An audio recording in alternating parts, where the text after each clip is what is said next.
안녕하세요. 김선생입니다. 먼저 저희의 영상을 시청하고 계시는 모든 분들 새해 복 많이 받으세요.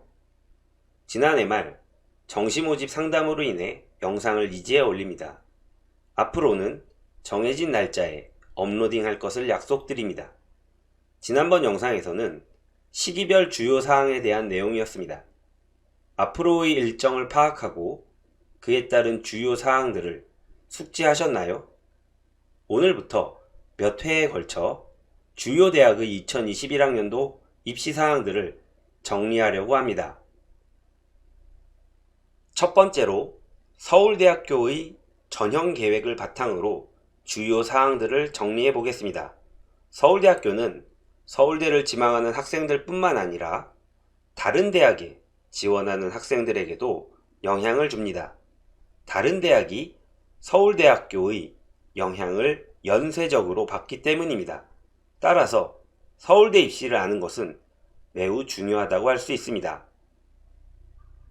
먼저 2021학년도 서울대학교의 모집 인원을 살펴보겠습니다. 지난 2년 동안과 크게 달라진 부분이 보이지 않습니다. 수시 모집 일반 전형의 모집 인원이 조금 줄고 그 인원이 정시 모집으로 옮겨져 정시 모집의 선발 인원이 소폭 상승했습니다. 지난해와 달라진 점 중 눈에 띄는 것은 수시 모집 지역균형 선발 전형에서 수능 최저학력 기준의 인정 내용입니다. 작년까지는 탐구 영역에서 2등급을 만족하려면 두 과목 모두 2등급 이내를 획득해야 했으나 올해부터 두 개 과목의 등급 합이 4등급 이내이면 탐구 영역에서 2등급을 획득한 것으로 인정됩니다. 두 개 과목 등급 합 4를 만족하는 것이 두 개 모두 2등급 안에 드는 것보다 수월하므로 최저학력 기준의 달성이 쉬워졌다 라고 할 수 있겠습니다. 특히 자연계열의 경우 그동안 지역균형 선발 전형에서 수능 최저학력 기준을 만족하지 못해 합격하지 못하는 인원이 많았는데 2021학년도에서는 수능 최저학력 기준이 완화되었으므로 이 기준을 만족하여 최종 합격하는 인원도 증가할 것으로 예측됩니다.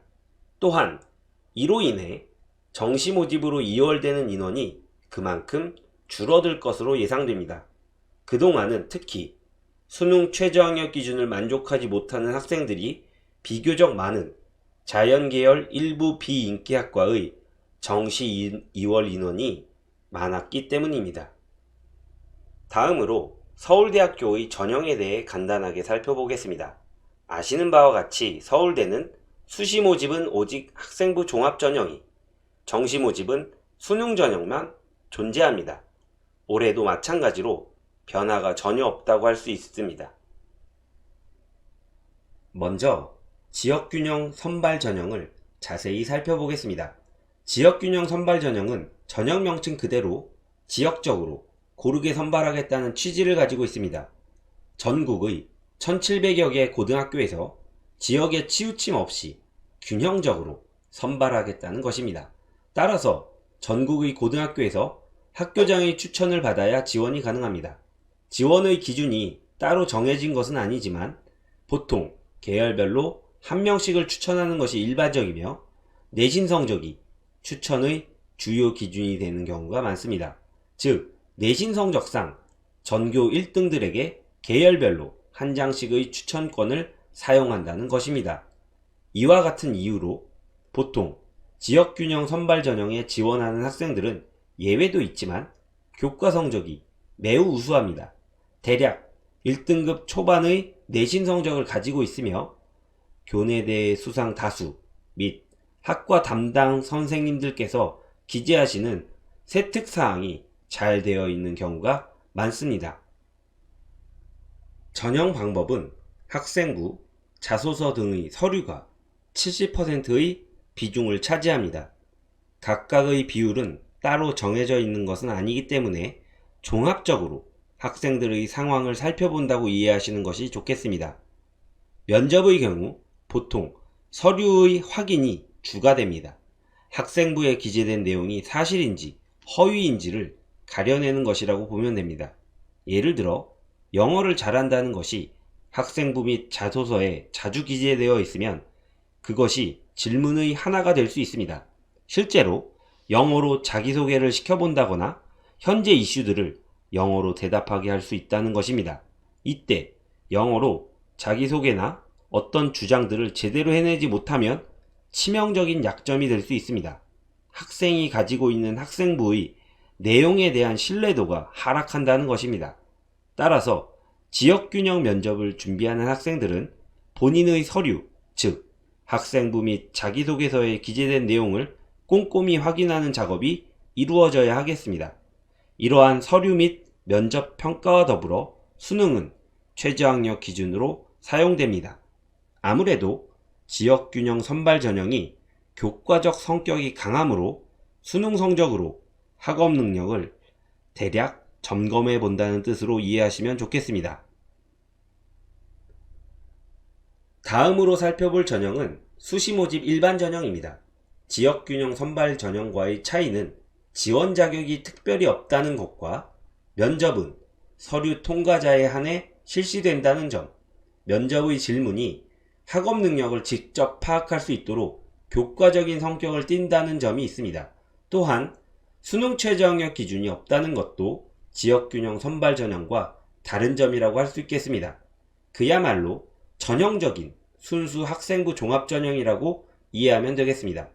이러한 차이점으로 인해 지역균형 선발 전형에 비해 합격자들의 교과 성적대의 편차가 큽니다. 비교적 우수한 학생들이 많은 특모, 자사고 학생들이 많이 합격하는 전형으로 보시면 되겠습니다. 물론 재학 또는 졸업고교가 그 학생의 모든 것을 말해주는 것은 아니나 대학은 이를 참고하여 학생을 평가함을 이해하셔야 하겠습니다. 서울대학교의 면접 문제는 난이도가 상당히 높다고 알려져 있습니다. 학과에 따라 사회, 과학, 수학 등의 문제가 출제되며 때에 따라서는 범교과적인 문제도 출제되기도 합니다. 상당한 난이도 때문에 대부분의 학생이 문제를 완벽하게 풀지 못하고 막히게 되며 이때 면접관들이 힌트를 살짝 던져주는데 이를 잘 알아듣고 해결의 실마리를 풀어나가면 합격의 확률이 높다고 합니다. 이러한 이유로 수능 최저학력 기준을 굳이 사용하지 않는 것입니다. 마지막으로 살펴볼 전형은 정시 모집의 수능 전형입니다. 지원 자격은 수능을 응시했으면 지원할 수 있으나 평균적으로 수능 성적이 굉장히 우수한 학생들이 지원합니다. 학과에 따라 다르나 인문 계열의 경우 서울대를 이길 대학이 사실상 없으므로 수시 모집으로 합격한 학생들을 제외하고 전국에서 가장 수능 점수가 뛰어난 학생들이 지원하여 합격, 불합격이 된다고 생각하면 되겠습니다. 자연 계열의 경우 의학 계열의 선호도가 매우 높으므로 많은 수능 고득점자 학생들이 의학 계열로 진학합니다. 또한 서울대 자연 계열의 학과에 지원하기 위해서는 보통 과학탐구를 응시해야 하며 투과목을 반드시 응시해야 하므로 의학 계열을 목표로 하는 학생들은 아예 투과목을 배제하는 경우가 많습니다. 즉, 투과목을 선택하여 서울대를 목표로 하는 학생들이 점점 줄어들고 있는 것이 현실이며 모두 그런 것은 아니지만 일부 학과의 경우 다른 경쟁 대학의 평균적인 수능 점수에 미치지 못하는 경우도 있는 상황입니다. 이러한 상황을 인지하고 서울대 자연계열을 목표로 하는 학생들은 투과목 선택을 과감히 하는 것도 좋겠습니다. 여기까지 서울대학교의 2021학년도 입시 전형을 간략하게 살펴보았습니다. 다음 시간에는 연세대학교, 고려대학교의 입시 전형을 분석해 보겠습니다. 영상 시청해 주셔서 감사합니다.